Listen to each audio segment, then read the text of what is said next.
What's going on, guys? Welcome to the show. Welcome back to AFTERBUZZ TV. It's another Sunday night. We're here to talk to you guys about a little bit more Walking Dead. It is Season 8, Episode 3, and holy smokes, is this season getting intense. There's so much to talk about. We've got a nearly full panel, but a friggin' super excited one at that. We'll see you guys in just one quick second.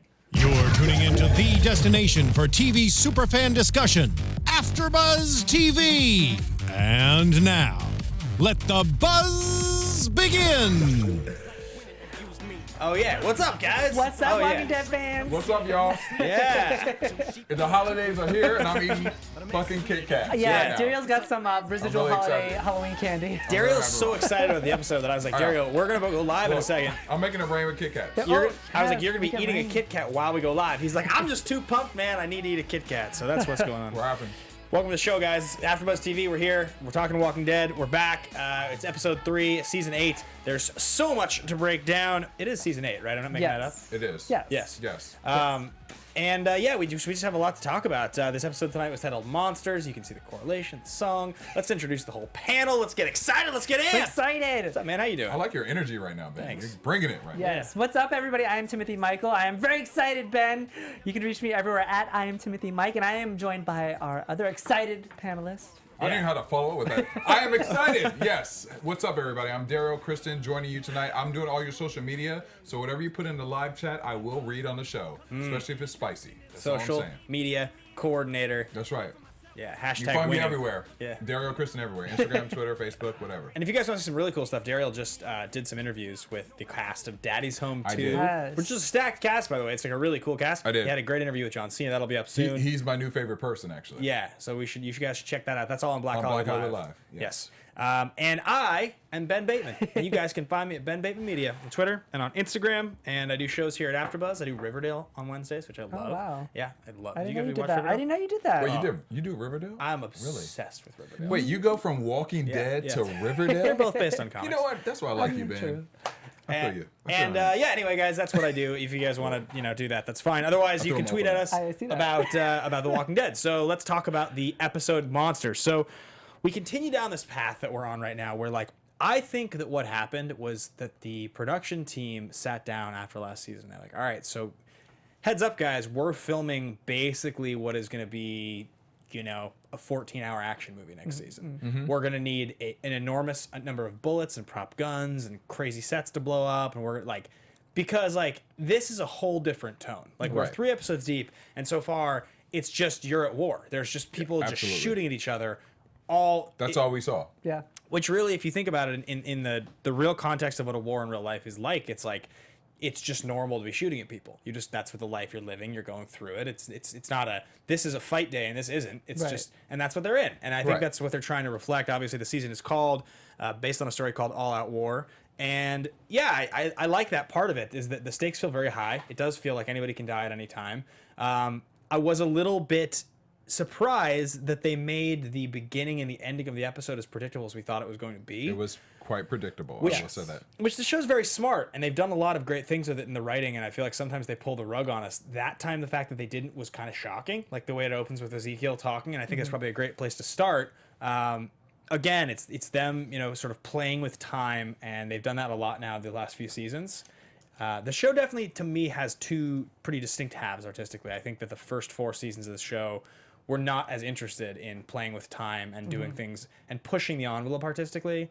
I think the last 3 or 4 seasons have definitely focused on that a lot more. I agree with you, and I feel like just in this episode alone, the timing of the episode took me out of the moment, if you will. I felt like with Ezekiel's speech in the beginning and them going to, shooting and then back to the speech and then shooting and then back to the speech, I thought it took me out of the moment. And if we're going to talk about it being like a 14-hour, action movie, then I want to be in that moment. I want to be with them when they are shooting. I don't want to just see it and then go right back to Ezekiel talking. And I don't know if it's because I'm biased about Ezekiel and how much I do not like him You're not a fan. as a character, but I just wanted to be with them in those moments, and it just kept taking me out of it. Yeah.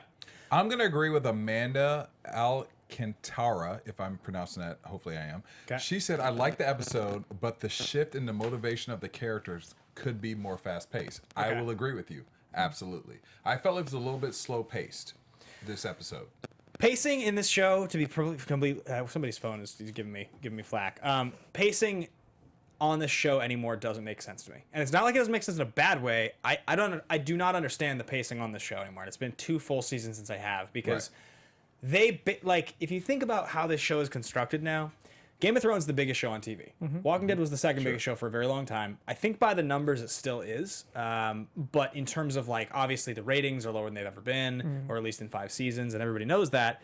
Doesn't matter. It's like AMC has such a massive hit in Walking Dead that they just sort of know, like, we can tell the story however we want to tell the story. Yep. Sure. We can pause you after a fake Glenn death and give you an hour-long Morgan backstory. Sure. We can choose to give you one crazy episode in Alexandria where everybody's murdering each other, and then totally shift pace and give you, like, you can give you the Terra episode, like, with, you know.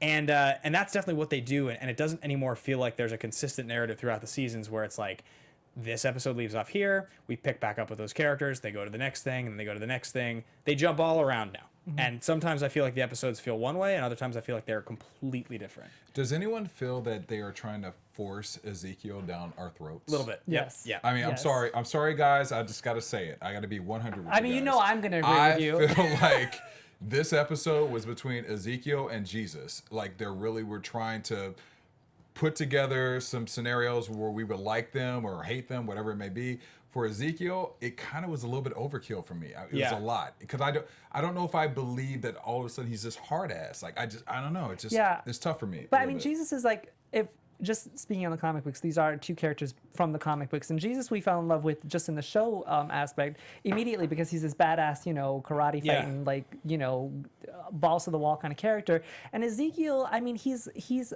a comic book character. They haven't really done anything to humanize him, and this is exactly why I like his backstory, which we'll talk about after the show. But I want them to touch more on that just to make him more human, because this whole, like, I am king, your majesty thing, it just really gets on my nerves. Yeah, and I think they will, and it's a good reminder to tell everybody here that we always do, which is that we, you know, some of us have read the comics here and others haven't, and we don't talk about the comics during the show because it's not what it's about. So we'll always reserve 90 seconds or 2 minutes at the end of the episode after we've already done our sign off, that if you guys do want to hear us talk comic books, we'll directly address things that we feel relate to them. Sure.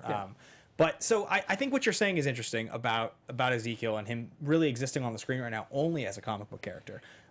One thing that I think is pretty fascinating that they're doing now with the characters, and this speaks to a lot of what Morgan's point of view was this episode, where he had a couple lines in the show where he said, you know, we're all the same. We're the same. There's no choice. We just are becoming them. Sure. And I think there's a real focus right now on sort of this idea of breaking the cycle. You see it also in Maggie's decision when Gregory comes back, because I think, and also Morales, what he says to Rick, sort of the suggestion is everybody's on the same trajectory. You start out and you are somewhere, you have some amount of optimism about how this is going to turn out. You try to protect your family. You believe that you can live in this world. You go, it's about survival. Adversity, survival, and you reach this point, which is like where Rick and everybody is now, where it's just like there's just no sympathy anymore. You don't look in the mirror and feel that you are a bad person for executing a prisoner. And it's clear that the Alexandrians are further along. They have lived out there and had to deal with adversity longer, which is why Jesus and which is why Ezekiel, they're not quite there yet. It feels like they're almost like a full piece of that cycle behind. They haven't quite gotten to that, like, just cold. They're trying to get there. Yeah. Yeah, and I think that's what they're trying to show you is with Daryl and Rick, and then cutting back to, you know, Jesus and Ezekiel is like there's this optimism that they haven't lost hope yet. But Rick and his group, they've pretty much just lost hope. Yeah. But here's what I also feel, and this is just my opinion, but here's what I also feel about this particular episode and just the way it is running right now, is that there are a lot of random people. Like, we're seeing these wars happen, right? Yeah. And we see a lot of people in the group that we're not really connected to. Yeah. I don't know half the people that are fighting right now. And to me, it's a little bit of a disconnect, because if you look at the older episodes of Walking Dead, we always had a connection with the group. Even when you look at, like, the first 3 seasons. Yeah. Even though it was a large group, you knew the primary players, which we do now to an extent, but we knew the primary players and had a connection to them. I just don't feel like right now I have that same connection, in the sense of there are so many random people that are in these groups now that it's almost like, well, who are you? Did you guys ever watch Lost? Yeah. Yes. Same kind of idea. You have your core group, and then there's always this sort of like ethereal 25 other people or 30 other people that can just sort of show up in scenes whenever they want them to. And they don't really have to show you who they are, but in moments they can just give you 4 extra characters if they want to like have that moment. Yeah, I agree, but I feel like now it's like we're seeing more of that versus what we used to before. Well, That's just my opinion. It's a war. You know? They have to kill people. I mean, Yeah, they can't kill half the It's in regular numbers, cast. right? Yeah. I get it. Right. Yeah. Which is why I like them introducing like these kind of, I want to call them sub-characters, because we're not as attached to them, but they are expendable. Yeah, right. I think the only person that I'm actually attached to right now is Diane, just because she's pretty badass. Is she the woman with the bulletproof vest and the And handgun? and she also has the crossbow. Yeah, She yeah, like the to use the bow crossbow, too. In terms of the episode, just calling it monsters, I love the fact that we kind of saw this like kind of debate on whether or not, people are becoming monsters. And just to your point, Ben, what you were saying earlier, they are at war. And I feel like once you're at war, you have to cross these lines that you wouldn't on a regular basis. If this was just the zombie apocalypse, say it was just the zombie apocalypse, like there are zombies walking around, whatever. People aren't trying to kill you at all. You wouldn't have to really cross that line. Now you're actually battling other people. Totally. So now you have to cross these other lines that you wouldn't necessarily have to if the situation was reversed. It's just slow moving zombies. Yeah.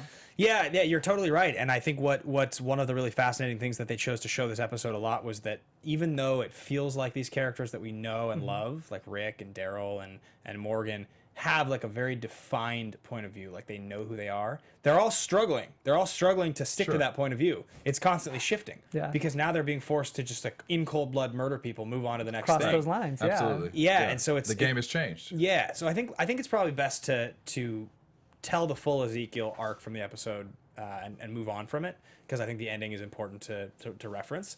And so, do you think we're getting some foreshadowing now that they're showing Ezekiel so much? Like, is this setting us up for him to die? For some type of death. I think probably eventually, but I don't think It's not ready yet. Well, just because, like, think about it. Like Timothy said, we're dealing with the fact that he is currently on screen 95% of the time as a cartoon character. He hasn't had any story building. There's no arc. They haven't explored any of his other relationships and dignified any of them, and he's had a lot of screen time. So if they were to just kill him without giving you like that real depth, he would just be like one of the biggest wasted characters that the show's ever introduced. Yeah. And so I think that they'll make it through the war. Maybe he'll die before the war's over. Yeah. But I don't think it's going to be anytime soon. I think it's a full season. Yeah, I agree with you, Ben. I feel like especially after the last moments of this episode, I feel like this is going to humanize him, or at least humble him a little bit more, and maybe scare him a little bit. He won't be as cocky or confident. Yeah. And then maybe we'll get some more of that backstory. I'm hoping that's what will happen.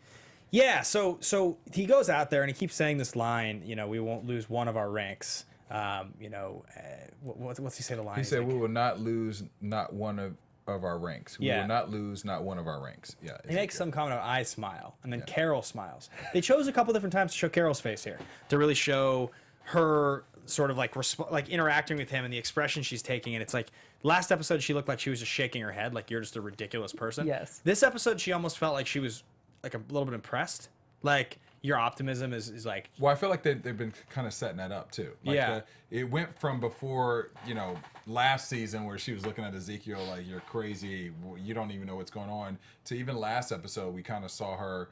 She's like, it's like she's starting to be like, okay, She's kind of entertaining his character. Yeah, right. Maybe there's something there. You know? Yeah. We see the shift. Because, Carol shut it down real quick. So it's she'll let you know. Yeah, one thing I think about Carol, I was thinking about this after last week's episode, and it's really hard with an ensemble cast that's gotten so big to give everybody their time, especially when you're trying to tell a big story like this. But like something I was thinking about was like Carol.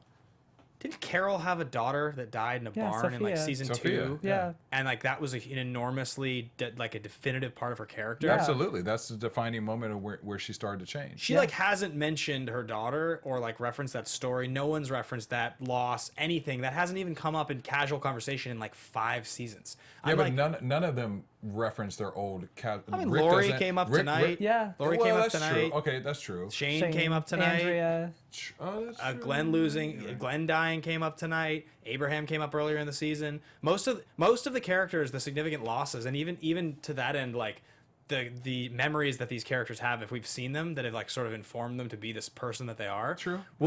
They'll get referenced. Like And like that was such a huge thing, and she's such a fan favorite character. I can't believe that her daughter hasn't come up. See, that's why I think That's a good point. That's why I think that when they go into Ezekiel's backstory, because we obviously know he has an infatuation toward Carol. Yeah. And I feel like once they kind of delve into that relationship, that's when Carol will open up about that to him. I mean, they're together 24/7 right now because they have a mission to accomplish, and I feel like she can't just free willy-nilly say like, "Hey, my daughter died." Like that's a huge thing. If you were like trying to get into a relationship with somebody, you don't just say, "Hey, my daughter died," like in just passing. So I feel like it's going to be like this deep moment, sit down, like talk moment. But I definitely think that, because I completely agree with you, the ensemble cast has gotten so big that, you know, Carol is just falling to the wayside a little bit. Morgan too, Dwayne. He hasn't mentioned Dwayne in a long time, and like.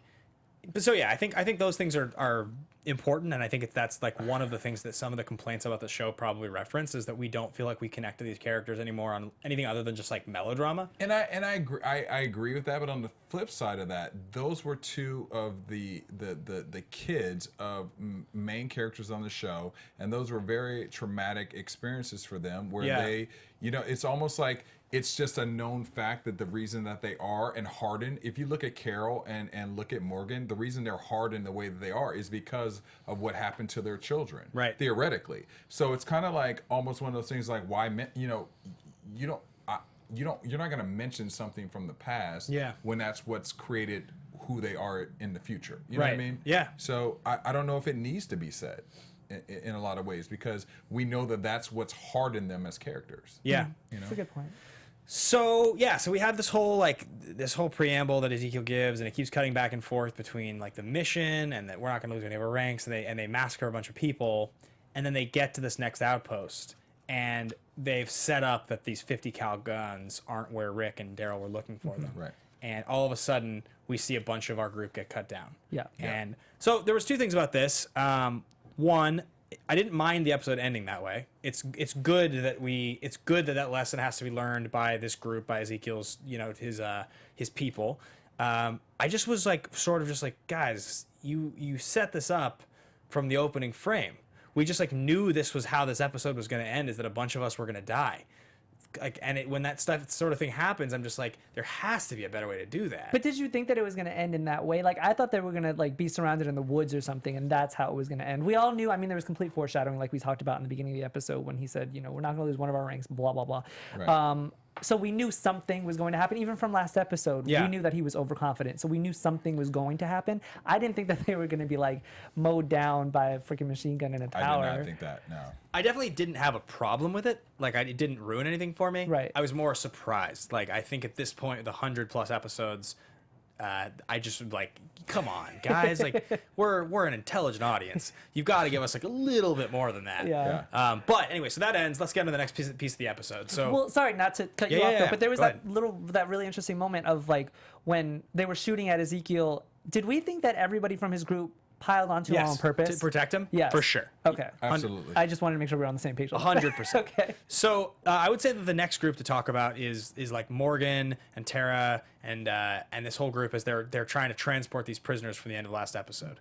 And so they had your classic like douchebag prisoner guy trying to just like get under Morgan's skin, which is like, again, it's the sort of black and white character stuff.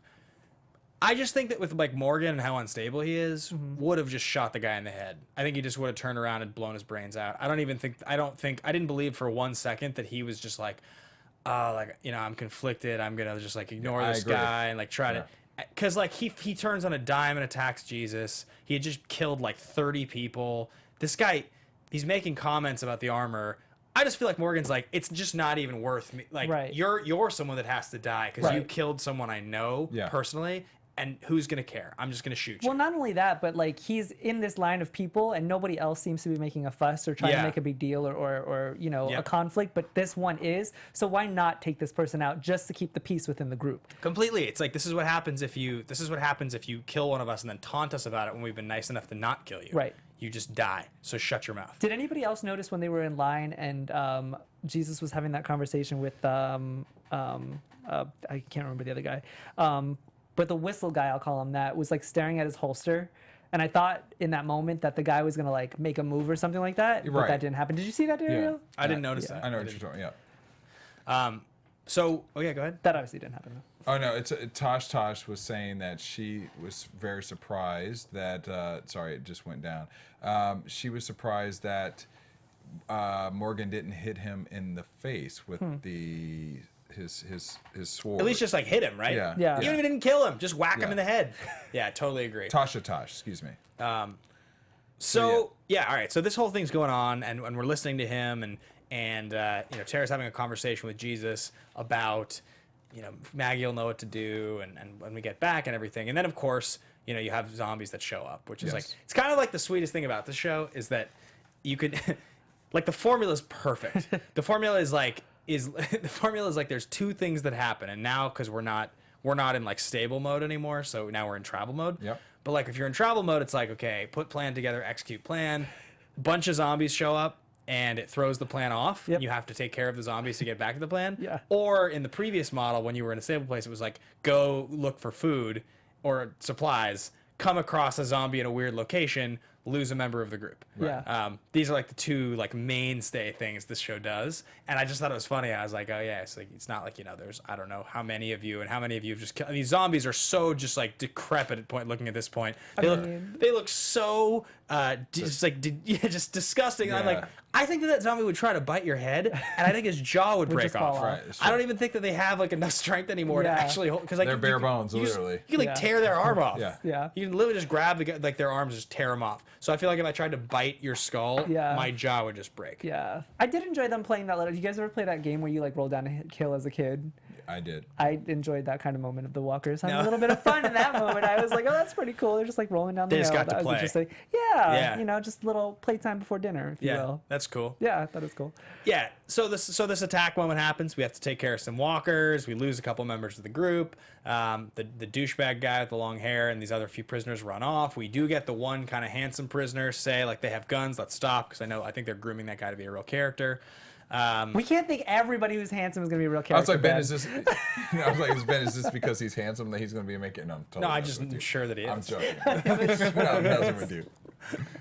I'm messing Am I with you. wrong? You guys think that he's I not don't know. going to I be? don't. I just. I Hey, mean, listen, there's no rhyme or reason anymore. Like, you know, I don't even know. You I know? just feel like they're giving all of these one-off lines to all of these like Right. these guys that are in Negan's group, and like you said, the ensemble cast is so big now that I can't imagine that they would expand it anymore. Right. I don't think that we're gonna see him. Just like we're not gonna see that guy from the last episode that opened up the gate and then they surrendered their guns.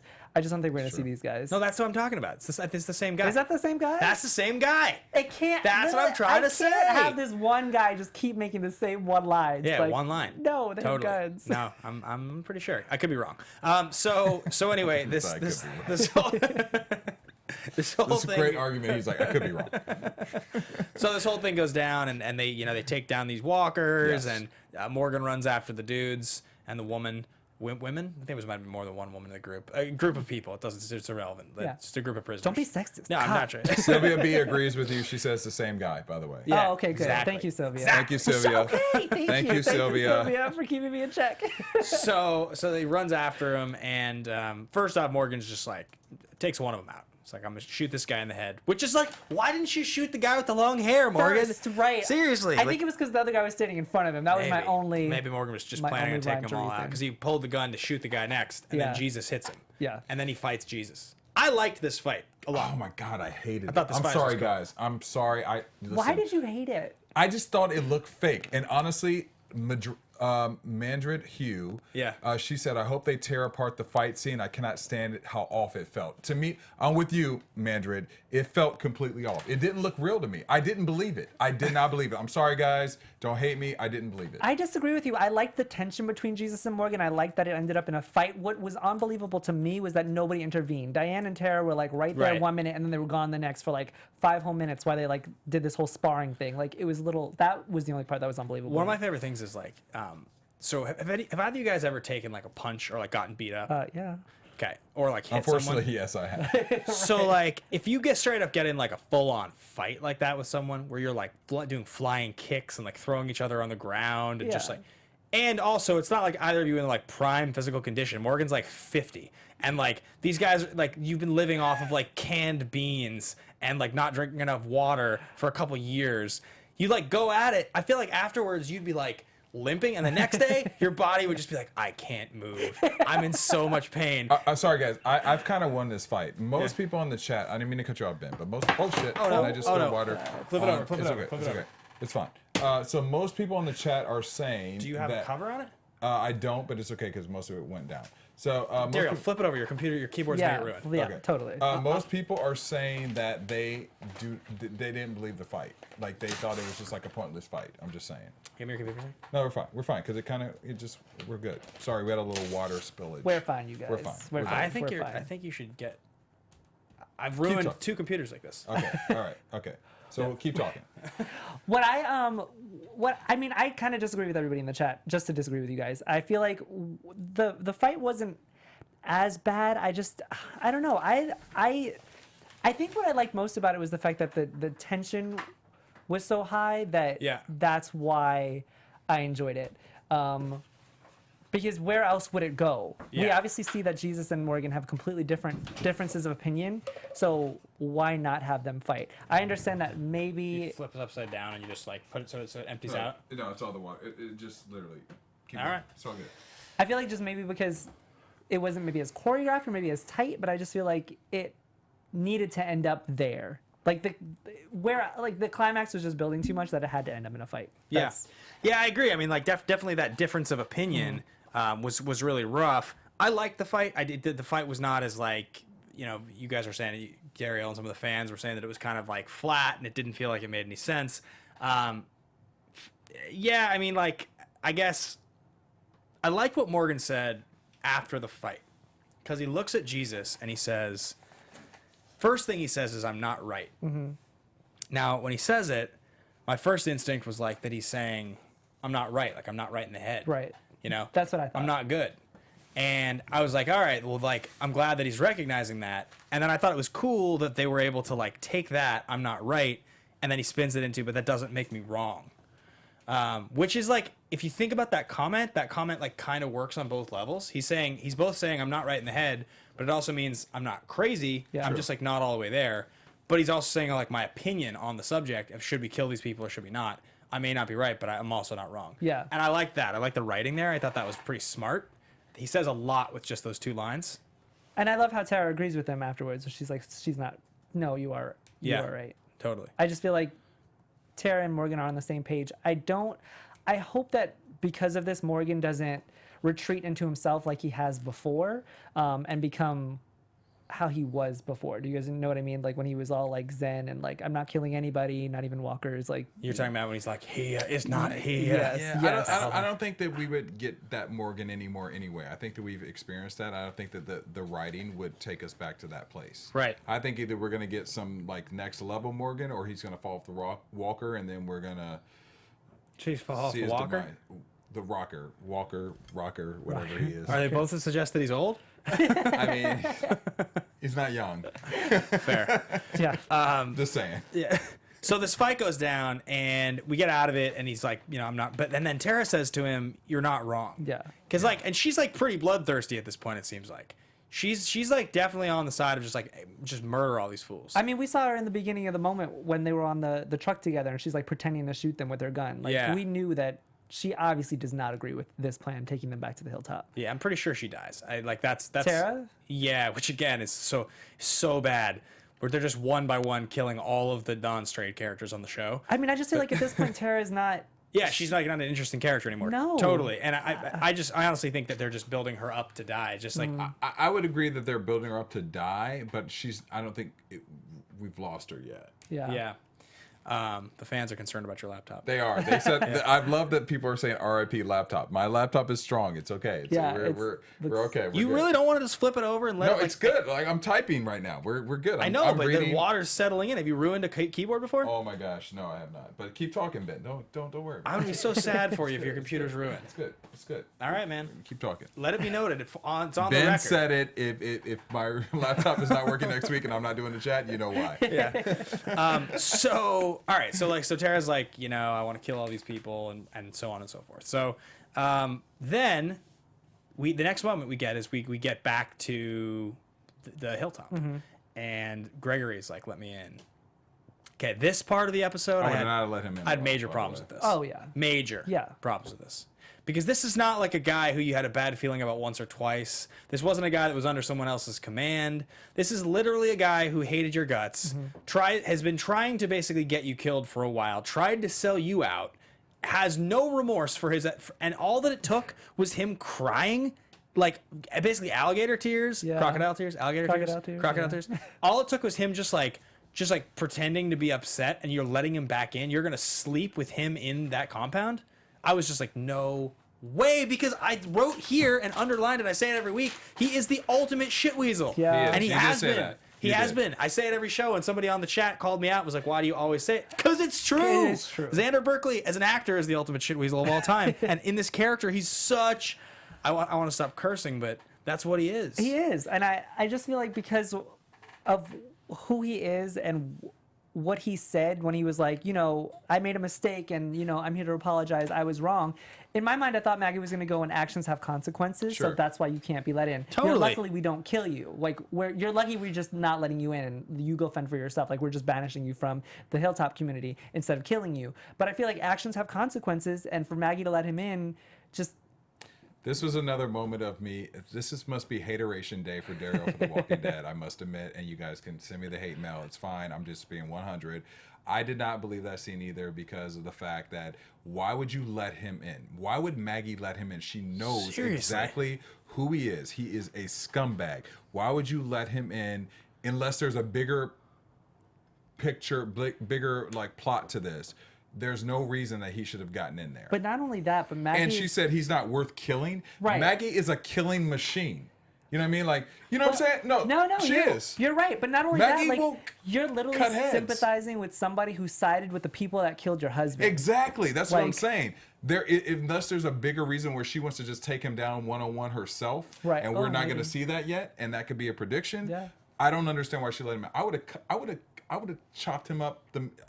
Yeah. Come on. That was like even more egregious than last week with the whole like Jesus not thinking the guy was like it was just like, come on guys, like you're smart, I know you're TV characters, but I love you as characters. I've been watching you for like a quarter of my adult life. Like I feel like I know you guys, and I wish you would just make like smarter decisions. That was one of those ones just like, Maggie, you're pregnant, you have a baby inside you, get out of here, don't let that guy in. I mean, at least Enid was trying to be that voice of reason for her. Totally. So all right, so when she lets him in, you know, she says, why did you do it? And the answer is he's not worth killing. Well, they've been doing it now for a little while, and we mentioned it last week. But Rick's comment after this, I follow you, is they're really building up what is going to be this new, like you can see all the pieces lining up. You have prisoners, you have two leaders, you have Rick who's attitude is becoming antiquated. He's becoming basically Negan. Like, and he can see it. He can see it when he kills the guy and he finds the baby. He can see it when Daryl shoots the prisoner. He can see it like with everything with Morales. They're like, what they're trying to sort of suggest is, you know, let's jump to the Morales thing for a quick second, which was really surprising. I was surprised yeah. by that I was very because surprised. it was such a big build up. Yeah. You know, and then I really was like, that's it. Like Right. That's what we're doing tonight. That's why you brought back his That's why you character brought from back season this 1. character from season Yeah. 1. That's what we're doing with this. I mean, if you think about it, though, the writers are just like, this is The Walking Dead. Like, if we ask this guy to come back to be on an episode, unless he's like, you know, next to Thor in the new movie, he's probably gonna be thrilled to come back into an episode. I get that, but No, I of course. just wanted a little bit more. Yeah, No, totally. okay. It was, and I think maybe that's smart on their part because we didn't see it coming, and I think True. that's I did a not see it surprise. coming. Yeah. But I think the whole idea, you know, just to put a little bit in perspective, is, you know, Morales' last line that he says to Rick, he says, "Don't matter, not one little bit," and then he gets killed. Yeah. And if Yeah. you take that line and you apply that line to the whole concept of him as a character and what it was supposed to make us feel, even make Rick feel, was like, it's supposed to make you feel like there was a version of the world that existed years ago. Right. When you were a good person, when you had people that depended on you, when you were a just leader, before everything got bad. And that this guy knew you back then, and that somehow, maybe, meeting him again, you could return to that guy. And then he says, it doesn't matter, not a little bit, and he gets killed, and you're like, it doesn't matter who you knew and when you knew him.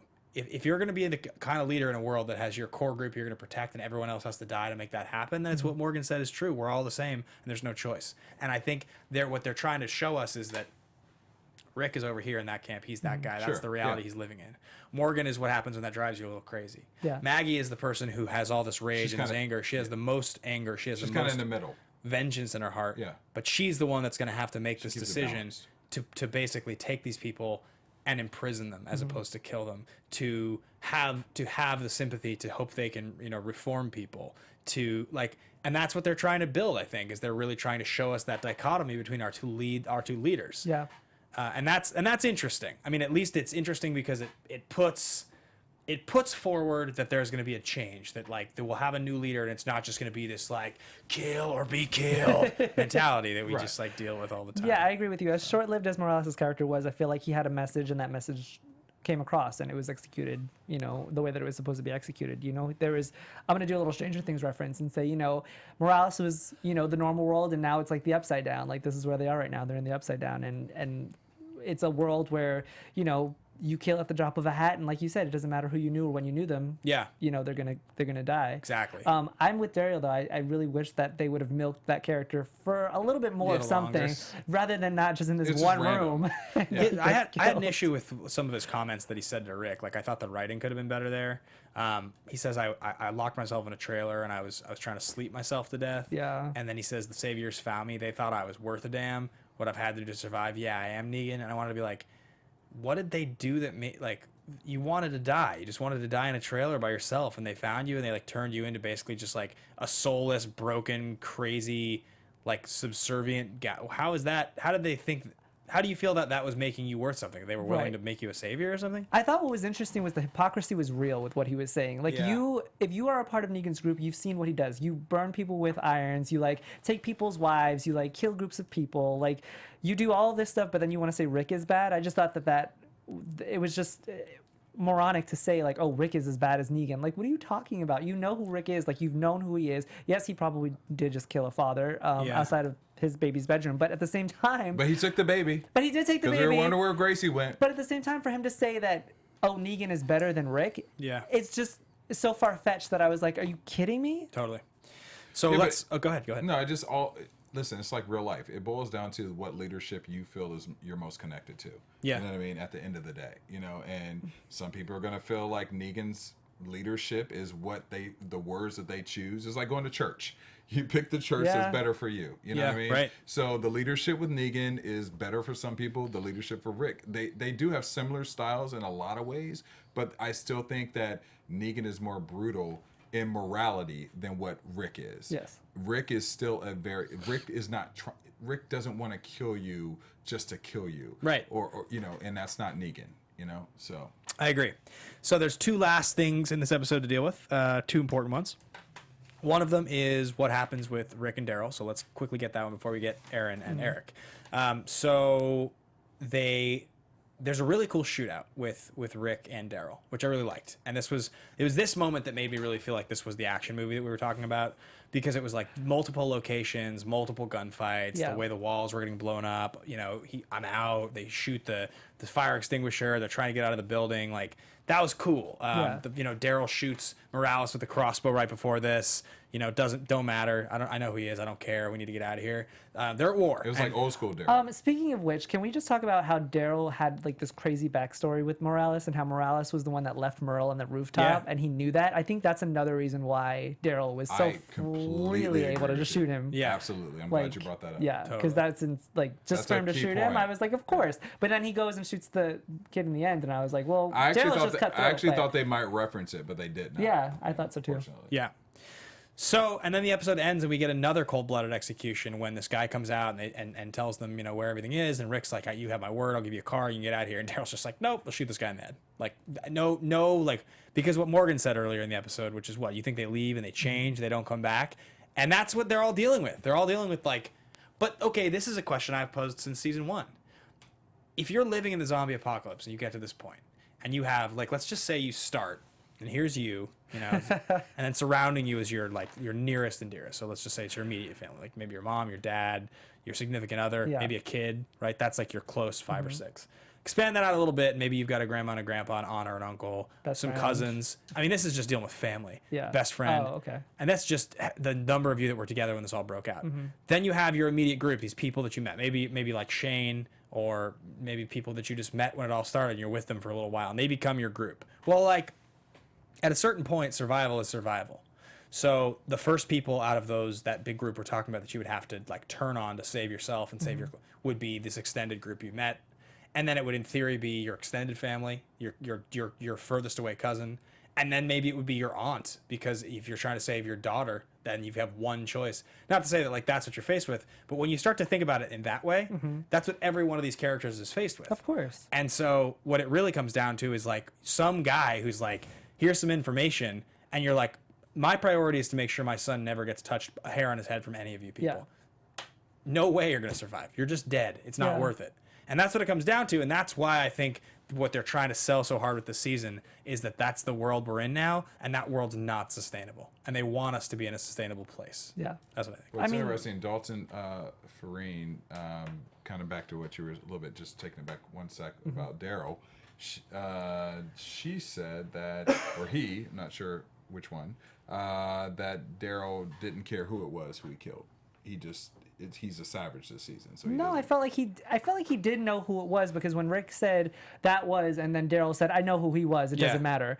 I think that he knew exactly who that was, and I think that's why he shot him. Just to back to just Ben's point. First of all, I took all those BuzzFeed quizzes, and I don't survive more than a month in the zombie apocalypse. So this whole best friend whole thing of where we would go, no, I'd probably be dead, you guys. But I see what you're saying. I understand what you're saying. The guy at the end, did anybody think that he was the same guy that Carl and Rick, had helped? No, because I think there would have been some significance there. I don't think he was too kind of irrelevant of a character, and his voice sounded different. I just thought I was like, oh, it was a younger voice at first, just the voiceover. So I was like, oh, maybe it's the same guy. The guy that they had shown that Carl left the can for, I thought was like Hispanic, maybe. No, it wasn't the same guy. I just thought that it would have been just when I was hearing the voice. Oh, I sure. was like, Before you saw him, yeah, I definitely had that thought. All right, so the last bit here is that we get continuation of last week's crisis where Eric gets shot and Aaron. And again, I think we all kind of saw this coming. Definitely interesting to choose how you want to kill your characters. We've had a lot of death on the show, and we've seen everything from like Beth getting shot in the hospital to Noah getting eaten in a turnstile to like we've seen everything. We've seen people get shot in close range. We've seen people get shot in battle and have to Tyrese. This one was like he takes the shot. We get kind of our goodbye. And was that an intentional restart? No, but it's okay. And we see the shot, and like we all like know what's coming, and that it's maybe going to be a huge issue, and we have a kind of a tearful goodbye, and we all mentioned just a second ago like how disappointed were we all that we didn't actually see Eric die? They get their goodbye, and then all you see is just his back as he's walking away as a walker. Well, it's funny because before he even died, when they were having this moment by the tree, I literally felt nothing. I felt like Aaron and Eric never had chemistry, and I'm probably going to get a lot of shit for this, but I don't care. This is just how I feel. I felt like they never built up their characters to be in this really heartfelt relationship. Yeah. I didn't think that Aaron was going to survive. I mean, I didn't think Eric was going to survive at all. We kind of knew that he was going to die. I felt like he was once again one of just those throwaway characters. The ensemble cast is so big that he's just one of those expendable characters that you might feel something towards, you might not. I was just on the ladder. I did not feel anything toward him. Well, we talked about this a lot, but the last full season, you've seen Eric like with a speaking line 4 times. Yeah. Literally, if that. They like really have made an effort to just not give that guy any lines. Which, if we want to talk about a wasted death, like if they killed Ezekiel like right now before we got into his backstory, that would be a wasted death. I feel like Eric was a wasted death. I feel like they could have made us care about him a little bit more, and it was a missed opportunity. It was supposed to be Aaron, a character we do care about losing somebody important to him. But yeah, I mean that's really hard when you try to kill a cast member and make it heartfelt like that and make us care, but like you haven't spent the time all the back to make us care. Yeah. Right. Where did they meet? How did they meet? How long have they been together? I want to know all of these things. What were their future plans? Like there was nothing there like to make me care about a character. I will say this, that final moment when he's watching Eric walk away. Yeah. I thought that was actually really touching. That's actually when I started feeling something. That's probably the most emotion that we felt from that. I would agree. Yeah, I would totally agree. I thought that was the best use, and the fact that it's Scott, I think, didn't want to let him go and go after him. What kinda wanted to be what like, would you was- guys have done? Well, I would have been like, "Are you sure that's him?" Because like I think that you think it's him, but Yeah, what if it's and just it's a little not? bit of a distance. Yeah, it was a Yeah, you little just bit of saw a his distance. back. Yeah, It I was agree. no, it was definitely him because he had the He had the his same shirt outfit. Yeah, tied yeah. around his like his where he was waist. shot. Yeah. So we knew it was him. But Yeah. would you guys have went and killed him, or would you just have let him walked away? Like if it was your loved one, like what would you have done? Wow, I don't think I could have killed him at that moment because I would have been a little Too shocked. sad. Yeah, I think I would have just let him walk. Yeah, I would have let him walk. Probably, unfortunately. It's really sad. So that's our tearful goodbye from this episode. We get a death. We get one death, and that's pretty much where we end up. It ends with the big Ezekiel massacre. So I say we get into predictions and do a little bit of spoiler talk. Yeah, Yeah. Your AfterBuzz TV predictions. there's my favorite. Yeah. All right. Who wants to jump in first? So you do a prediction, do your sign off, and remember, guys, at the end of this, we're just gonna do a little 1 minute spoiler talk. In terms of predictions, I feel like how we touched on Carol a little bit in this episode about how she's kind of becoming like they're throwing her to the wayside. Yeah. I feel like that's about to change. I feel like she's gonna go badassery and then get taken hostage. I feel like they're gonna give her some really juicy material to work with next episode. So I'm excited to see Carol come back. I hope so. I hope nothing happens to her. I do predict that because of this situation or what they go through, her and Ezekiel will become closer. I feel like this whole all-out war thing, it's obviously not the end of them losing people. I feel like somebody's gonna get, shanked next, if you will. I feel like Diane at some point, because For we just sure. touched Yeah, base she's on her super at some point. Because I'm starting to really like her. Actually starting to like her more than Tara, because Tara's just gotten annoying for me. But you're saying that Tara might die. I don't think so. Tara's gonna die this season. But I do think that Diane will, and those are some of my kind of half-ass predictions. I feel like I can never predict anything with this show. My predictions for this season, deaths-wise, would be both Tara and Ezekiel. And Ezekiel's the one that the kind of Stole it from me. a little controversial because like I don't have the strongest feeling, but when the comment earlier tonight was the 3 we're not allowed to kill are you, the widow, and the king. Yeah. They're not going to kill Maggie because she's pregnant and she's too important, I think, to the arc we're talking about. But I think they could kill Ezekiel, even though in the comic he doesn't die at the end of the war. Spoiler alert. But they've changed things before, so you never know. That's true. My guesses right now are that Ezekiel and even definitely Ezekiel, we're being set up for something with him too, because when they start to give you a little storyline and make you feel attached to them, that maybe he's gonna, die. There's something also with Jesus that I feel is brewing. Yeah. I'm not sure what that is yet, but I do feel like this, if not this first half, the next half we're gonna lose one of those two. Yeah, I think.